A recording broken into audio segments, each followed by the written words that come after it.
Bring in Youssef Al-Halou now, British Palestinian freelance journalist.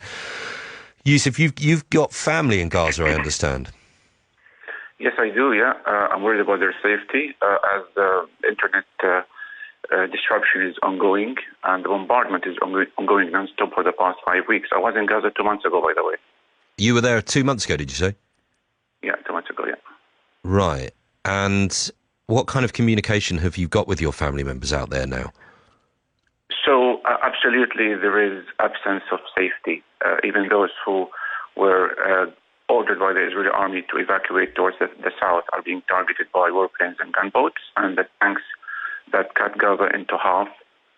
People who are going through that so-called humanitarian corridor are being investigated, are being questioned, beaten, tortured, according to locals who managed to make it into the south. Did your family make it to the south? Where are they at the moment in Gaza? No, they're still in Gaza City because they're still there. Gaza is cut in half, as I said. I appreciate that. South, yeah, they're still in the house because they say there is no safe place in Gaza. I mean, there is no guarantee if we go south we wouldn't be targeted. People are being bombed in, hospitals. So it's ironic if we leave and there is a humanitarian disaster there. About 1 million is still in the north, by the way. From previous experiences, they don't trust the Israeli army because what's going on is appalling. I lost contact with them, so I'm not able to contact them now. Right. I'm sorry to hear that. Must be an incredibly stressful time for you. But how do you view what is going to be happening on the streets of London this Saturday, and in different parts of the country, of course? Yeah. Well, the Remembrance Day, of course, is a historic day. It's important to the British people.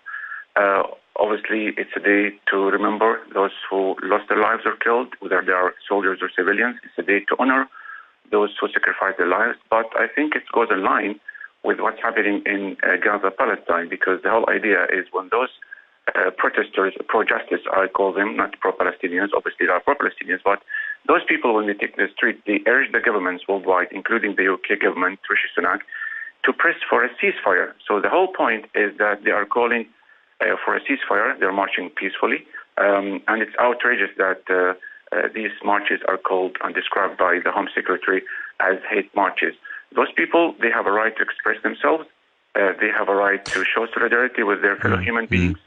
And Jews taking part in these protests. It's the specific day, though, isn't it, Youssef? I take the broader point you're making about some of the language that's been used around the marches that we've seen already, but the specifics of the day, choosing to do the march on Armistice Day, despite, it's going to be many hours after the events have taken place at the cenotaph, but, a day which is obviously of such solemnity and such sanctity to so many people in this country. That's what they see as a problem. Well, obviously I'm not part of the organizers' committee, but I think it's also up to the authorities here. If it's not going to disrupt the peace and the occasion, and the organizers, they assured the authorities that they will avoid going towards the Whitehall or the Senate, then I think it should be allowed, because I don't think people should be threatened or not encouraged to take part. And I don't think all people would go. I think some people would celebrate this occasion. I think people are outraged, they are angry, and they just want to keep protesting peacefully. Youssef, thank you. Thank you. We appreciate it, and the best to your family there in such difficult circumstances.